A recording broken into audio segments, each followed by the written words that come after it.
Mohamed Salah à Liverpool, ce sera terminé dès cet été alors qu'il avait un contrat qui courait jusqu'en 2027. On peut dire que l'info est fiable puisqu'elle vient du club lui-même et du joueur lui-même. Mais alors, est-ce que Salah a fait la saison de trop étant donné qu'il part plus vite que prévu?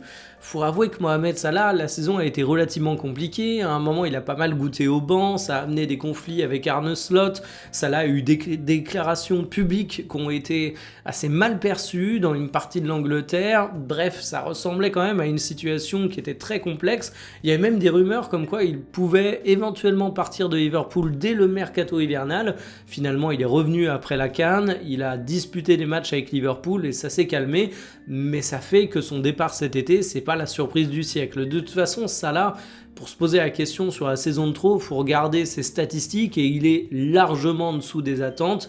Il en est à 10 buts et 9 passes décisives en 34 matchs, alors rien d'honteux, surtout à 33 ans. Le problème, c'est qu'il est loin de ses standards, parce que Salah, on a évidemment des attentes énormes vu ce qu'il a fait dans le passé, et qu'il a toujours un salaire de folie. Donc bon, le départ, ça va peut-être arranger tout le monde. Salah, qu'on a un peu plein le dos, on va dire ça pour rester poli, de son entraîneur, et Liverpool qui se retrouve à payer un salaire peut-être un peu trop important vu ses performances actuelles.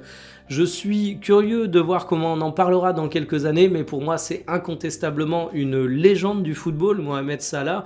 À Liverpool, c'est un très grand nombre de matchs disputés, 435 aujourd'hui, mais il finira plus haut, 256 buts, 2 Première Ligue là-bas, une Champions League également, une régularité hallucinante. Merci pour tout, le pharaon.